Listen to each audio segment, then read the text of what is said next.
तो आदाब, नमस्कार, गुड इवनिंग, सत श्री अकाल। एक बार फिर आप तमाम लोगों का स्वागत है क्राइम तक की कहानी के इस एपिसोड में। उम्मीद है पूरी फैमिली अच्छी होगी, अपना और अपनों का ख्याल रख रही होगी। साल 2023 विदाई का वक्त आ चुका है और 2023 की आज आखिरी कहानी है, क्योंकि कल संडे है तो कल कहानी होती नहीं है। तो 2023 की कहानी के सफ़र का ये आखिरी पड़ाव। अब जो नई कहानी है वो नए साल यानी 2024 में 1 जनवरी या 1 जनवरी का है, उससे शुरू होगी। तो पूरे एक साल का ये सफ़र 2023 में अब हम लोग पीछे छोड़ते हैं। नए साल नई उम्मीदों के साथ नई कहानियों का आगाज़ करेंगे।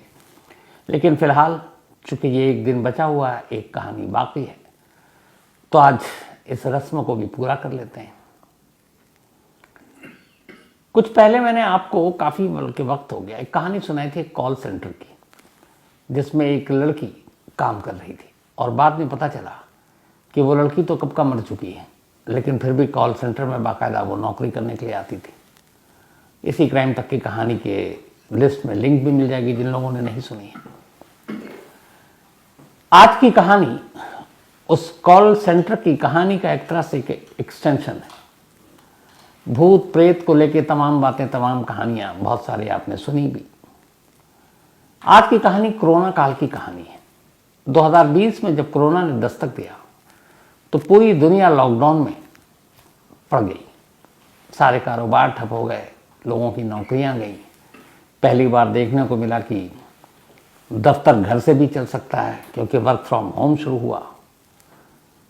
इंसानों के बीच में दूरियां बनाई गई, मास्क पहनने की आदत डाली गई, एक दूसरे के करीब जाने में डर लगने लगा। यहाँ तक कि अगर शुरुआत में तो किसी मोहल्ले में पता चल जाए कि कोई एक कोरोना पेशेंट है तो उस गली तक से लोग अपना मुंह मोड़ लेते थे। जिनकी मौत हो गई उनको कांधा देने वाला कोई नहीं था, शमशान कब्रिस्तान में जगह नहीं थी। ऐसी बहुत सारी चीज़ें हैं और इसी कोरोना ने बहुत सारी कहानियों को भी जन्म दिया। और आज की कहानी उसी कोरोना काल की एक अजीब व गरीब कहानी है। कहानी राजस्थान के भरतपुर की है। इस कहानी में मैं ओरिजिनल कैरेक्टर जो है उसका नाम बदल दूंगा, कुछ वजह है उसकी। तो भरतपुर में एक फैक्ट्री थी और उस फैक्ट्री में बहुत सारे मजदूर काम किया करते थे, या अलग अलग जो इंजीनियर और बाकी सब जो थे। उसी में एक ये बदला हुआ नाम विनोद। शिकारपुरी खड़े हैं तो कोई नाम देना है तो विनोद का ही दे दो। तो एक एम्प्लॉय था जिसका नाम विनोद था, उसी फैक्ट्री में काम किया करता था। उसकी एक बीवी, 2 बच्चे। भरतपुर से कुछ ही दूरी पर एक गांव में उसका घर। ठीक ठाक परिवार चल रहा था, जिंदगी सही कट रही थी। जितने पैसे मिलते थे उसमें पूरे परिवार का ठीक ठाक से गुजारा भी हो रहा था। लेकिन तब तक जब तक कि कोरोना ने दस्तक नहीं दी। जब कोरोना आया और उसके बाद शायद 25 फरवरी या मार्च की वो तारीख थी जब पहली बार इस देश में लॉकडाउन लगा। तो उस लॉकडाउन के बाद कोरोना ने इतनी दहशत मचा रखी थी कि लोगों को अपने घरों में रहना पड़ा। दुकानें बंद हो गई, शोरूम, मॉल, फैक्ट्री, सब जगह ताले लग गए, क्योंकि जान ज़्यादा ज़रूरी थी। अब ऐसे में वो लोग क्या करें जिनकी ज़िंदगी का पूरा जो सोर्स था कमाई का वो नौकरी ही था, नौकरी पेशा थे, उसी से घर चलता था।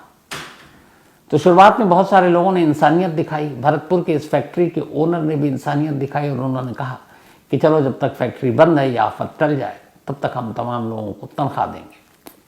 उन्हें भी उस वक्त तक अंदाज़ा नहीं था कि ये लॉकडाउन कितना लंबा खींचेगा। उन्हें लगा 2-4 महीने की बात है, इतना तो हम लोग झेल लेंगे, थोड़े बहुत कम करके पैसा दे देंगे।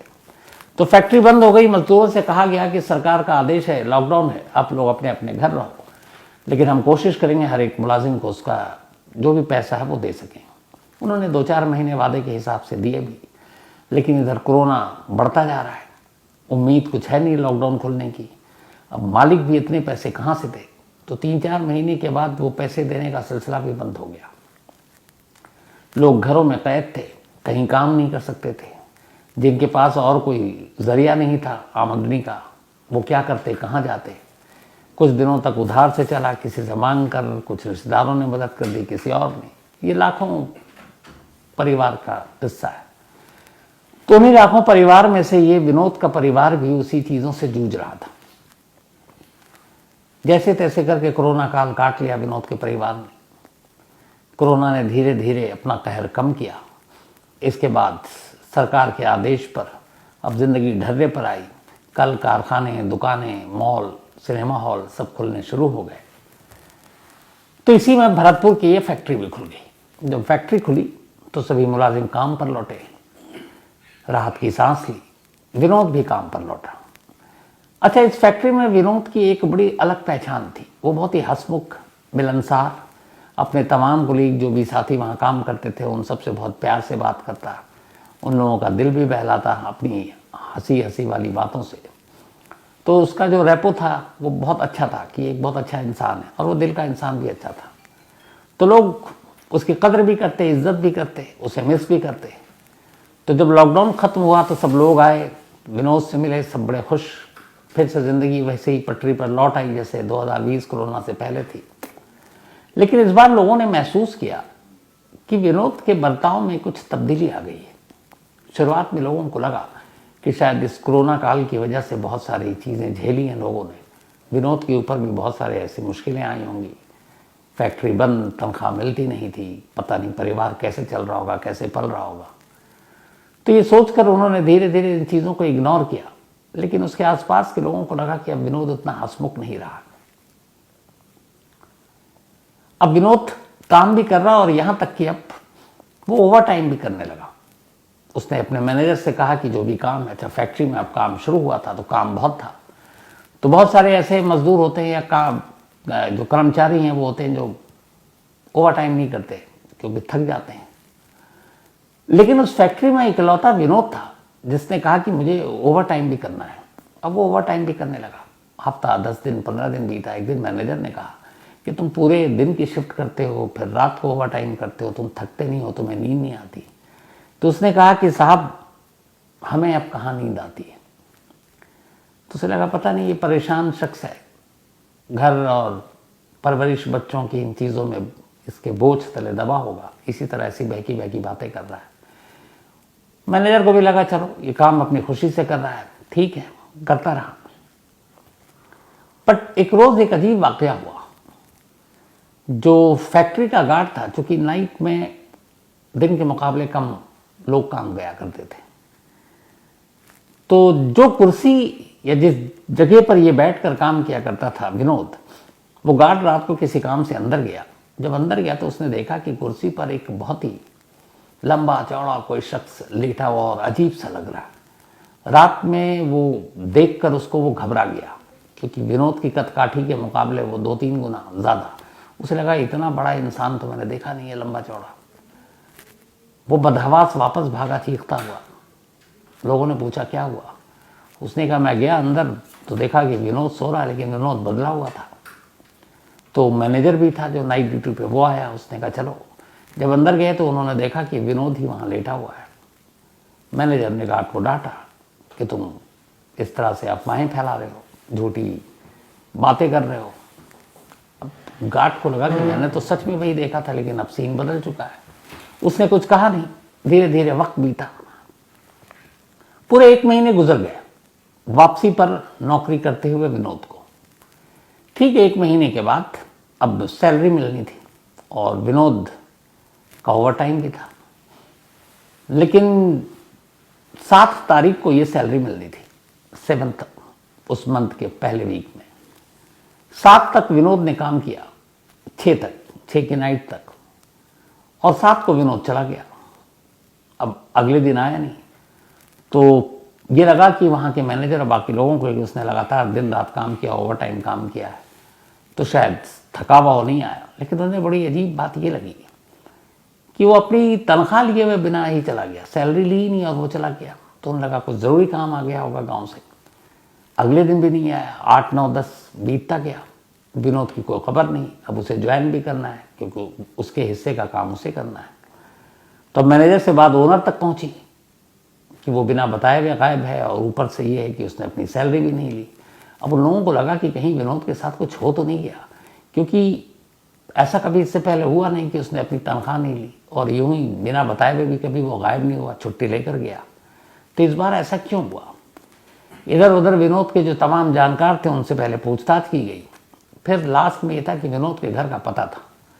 तो मालिक ने ये कहा अपने मैनेजर से कि तुम विनोद कि 1 महीने की जो पूरी सैलरी है जो उसने ओवर टाइम के साथ कमाया है उसके करीब 50,000 रुपये अराउंड बनते थे। उन्होंने कहा ये 50,000 ले जाकर विनोद को दे दो और पूछो कि वो कहाँ है, क्यों नहीं आ रहा है। उसने बिना बताए हुए नाराज भी हुआ कि बिना बताए हुए गायब है। तो मैनेजर ने कहा ठीक है। अगले दिन मैनेजर अपने एक और साथी को लेकर विनोद के गांव पहुंचता है। वहाँ पूछते पूछते वो विनोद के घर तक पहुंचता है। जब घर पर पहुंचता है तो देखता है कि वहाँ एक महिला है, 2 बच्चे। तो जाकर पूछता है कि विनोद कहाँ है। तो पत्नी उसकी तरफ देखती है। वो दोबारा पूछता है तो पत्नी कहती है कि वो तो अब है नहीं, वो तो रहे नहीं। तो कहता नहीं वो, लेकिन कहाँ गए, घर पे नहीं है, कहीं और गए। अगली लाइन जो पत्नी ने कही उसे सुनकर मैनेजर के पैरों तले की जमीन खिसक गई। उस महिला ने कहा कि जी मेरे पति विनोद को मरे हुए 3 महीने हो गए। कोरोना जब खत्म होने वाला था, अब लगा सब कुछ ठीक होगा, तभी विनोद को कोरोना हो गया और उस कोरोना के बाद उसे अस्पताल में पहुंचाया गया, लेकिन उसे बचाया नहीं जा सका और कोरोना की वजह से विनोद ने दम तोड़ दिया और इसी गांव में उसका अंतिम संस्कार किया गया। तब कोरोना की मौत को लेकर इतना छुआछूत नहीं था, लोग भी थे, गांव वाले भी आए थे, क्योंकि कोरोना बहुत कम हो गया था। लेकिन उस कम कोरोना में भी बहुत सारे लोगों की जान जा रही थी। मैनेजर ने कहा कि आप क्या बात कर रही हैं भाभी जी, अभी हफ्ता भर पहले तक तो विनोद हमारे यहाँ काम कर रहा था, बाकायदा उसने ओवर टाइम किया।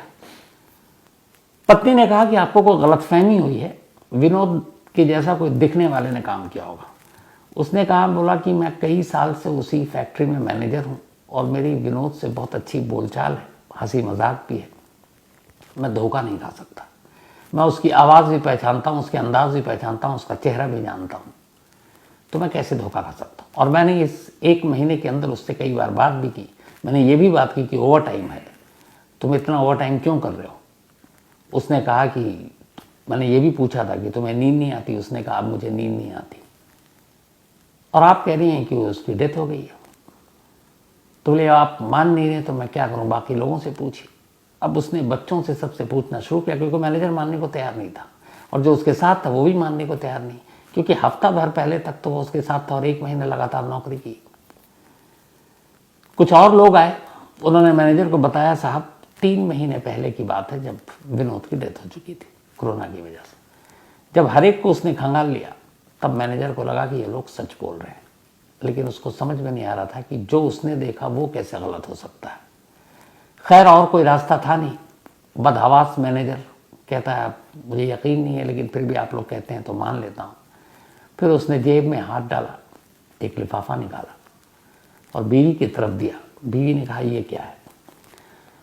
उसने कहा आप कह रही कि 3 महीने पहले मर चुका है, लेकिन हमारी कंपनी या फैक्ट्री के रिकॉर्ड में उसने पूरे 1 महीने तक नौकरी की है। न सिर्फ नौकरी की बल्कि ओवर टाइम किया है और उसका अटेंडेंस भी है। तो उसका जो मेहनताना है, उसकी जो सैलरी है, वो ओवर टाइम जोड़कर 50,000 रुपीज़ बनता है, 50,000। अब मुझे नहीं मालूम, लेकिन चूंकि हम लोग जानते हैं कि हमारे सामने उसने काम किया है, तो इस सैलरी पर आप ही का हक है। ये विनोद ने नौकरी की, विनोद ने ओवर टाइम किया, तो ये विनोद के पैसे हैं। हमारे मालिक ने कहा ये आपको देकर आने के लिए। तो अब मैं बाकी की बात मालिक को बताऊंगा, लेकिन मैं चूंकि हम सब गवाह हैं, हमने ही देखा है, तो अब ये जब विनोद नहीं भी है तो हमारे सामने तो विनोद ने काम किया, हम किसी और को पैसे कैसे दे सकते हैं, इसलिए ये पैसे आपके, आप रख लीजिए। जैसी ये बात सुनी, बीवी ने लिफाफा खोला, पैसे देखे, बीवी अब पहली बार रो पड़ी। अब तक मैनेजर ने जब पूछा विनोद कहाँ है, क्या हुआ, उसने बताया सारी कहानी कि 3 महीने पहले डेथ हो गई, लेकिन बीवी की आंखों में तब तक आंसू नहीं थे। लेकिन जैसे ही उसने लिफाफा खोला और देखा कि 50,000 रुपये हैं जो बताया, बीवी रो पड़ी। मैनेजर ने पूछा कि आप क्यों रो रही हैं। उसने कहा मैं समझ गई इस पैसे के पीछे की कहानी क्या है। उसने कहा जब मेरे पति विनोद की डेथ हुई, उसके बाद सारे रिश्तेदार एक कर चले गए। अब हम लोगों ने सोचना शुरू किया, 2 बच्चे थे, मुझे कोई काम आता नहीं है, तो बच्चों की पढ़ाई लिखाई और घर का चूल्हा कैसे जलेगा, कोई मदद करने को आएगा भी नहीं। और बाकी लोग ऐसे थे कि उन्होंने मदद भी नहीं की। तो मैं बड़ी परेशान थी और दोनों बच्चों को लेकर कि वो ऐसे इस उम्र में चले गए कि अब घर का क्या होगा। तो मैं एक दिन अपने बच्चों से रोते हुए ये बात कह रही थी कि अगर कोई हमारी मदद कर देता और हमें 40-50 हज़ार रुपये दे देता तो हम इसी घर के बाहर एक छोटी सी दुकान खोल लेते और उस दुकान से हमारा घर चल जाता। बीवी ने कहा कि शायद विनोद ने ये बात सुन ली, और विनोद का मतलब उसकी आत्मा ने, और उसने कहा कि देखिए ठीक 40-50 बोला था मैंने और आपने 50,000 ला कर दिया। मैनेजर ने कहा कि अगर वो ओवर टाइम ना करता तो शायद 35 से 40 के बीच में उसकी सैलरी बनती, पर ओवर टाइम करने की वजह से अराउंड 50,000 मिला। अब मैनेजर को ये बात समझ आई, वापस गया, उसने मालिक को सारी कहानी बताई। फैक्ट्री में कोई ये मानने को तैयार ही नहीं था कि विनोद पिछले 30 दिन से यहाँ काम नहीं कर रहा था, लेकिन जब उसकी पत्नी की कहानी सुनी तब लोगों को यकीन हुआ और हर एक ने माना कि वो विनोद की आत्मा थी जो पिछले 30 दिनों से यहाँ काम कर रही थी, सिर्फ इसलिए कि वो उतने पैसे कमा सके जो अपनी बीवी को दे सके और बीवी उससे एक दुकान खोल सके जिससे वो और उसके बच्चे पल सकें।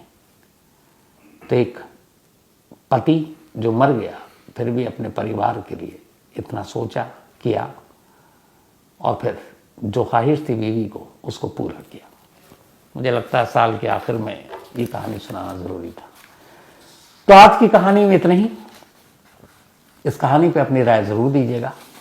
और आज पहले बर्थडे विश, उसके बाद साल के आखिर में एक नए और गुजरते साल पे एक शेर नज़म कहें वो भी है, वो भी आपको सुनाऊंगा।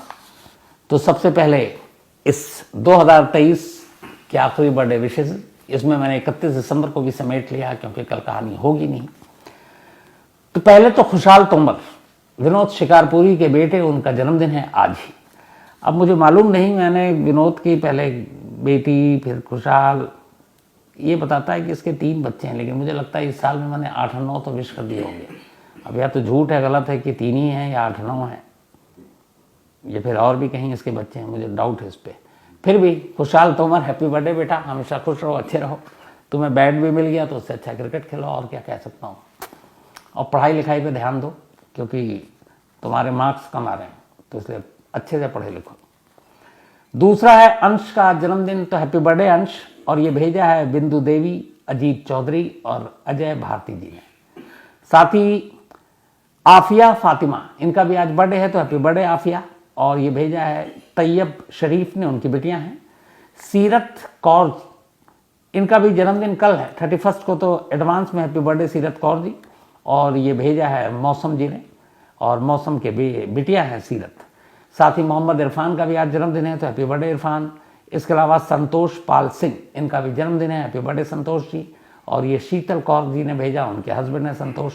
विद्या का भी बर्थडे है, तो हैप्पी बर्थडे विद्या। और ये निशा नेगी ने भेजा, उनकी फ्रेंड है। प्रेम बिस्ता, इनका 31 को है, तो एडवांस में हैप्पी बर्थडे प्रेम बिस्ता साहब। सूरज का भी जन्मदिन है, तो हैप्पी बर्थडे सूरज, भेजा है कार्तिक ने। इसके अलावा सीहू, इनका भी आज बर्थडे है, तो हैप्पी बर्थडे सीहू। और ये भेजा है हिमांशु पटेल ने। साथ ही परी कुमारी 31 यानी कल इनका बर्थडे है, तो एडवांस में हैप्पी बर्थडे परी कुमारी। और ये भेजा है शुभम कुमार ने, उनकी सिस्टर हैं ये। साथ ही आज बुद्धि प्रकाश जी की बिटिया का भी जन्मदिन है, इन्होंने नाम भेजा नहीं, शायद रह गया, कोई बात नहीं है। तो बुद्धि प्रकाश जी अपनी बिटिया को बर्थडे विश कर दीजिएगा ज़रूर, क्राइम तक फैमिली की तरफ से। इसके अलावा आरती, इनका भी बर्थडे है कल 31 को, और आरती जो है वो पुलिस में है। और इनके दोस्त हैं शुभम सिंह, उन्होंने ये भेजा, और शुभम सिंह ने कहा कि जो आरती है तो पुलिस में, लेकिन डिसीजन लेने से डरती है। तो आरती, मेरा मानना है कि जब भी कोई सही डिसीजन हो उसको लेने में डरना नहीं चाहिए। हाँ, गलत डिसीजन है उसके बारे में सोचना भी नहीं चाहिए। एंड ऑल द बेस्ट आरती, आपके करियर के लिए, आप पुलिस की नौकरी में खूब ऊपर जाए। इसके बाद आगे का नाम लूँ उससे पहले, हाँ, रिजवान अहमद असम से हैं लेकिन दुबई में हैं, शेफ हैं। और इन्होंने सवाल पूछा है कि न्यू ईयर में लोग रेजोल्यूशन बहुत सारे बनाते हैं, आप बनाते हैं, आप उसको कैसे फॉलो करते हैं। तो रिजवान साहब, मेरा बड़ा सिंपल है, मैं कोई रेजोल्यूशन नहीं बनाता हूँ, कोई भी नहीं करता हूँ कि नया साल में मुझे ये करना है। जो करना है कर डालता हूँ, उसके लिए नए साल का इंतज़ार करने का कोई मतलब नहीं होता।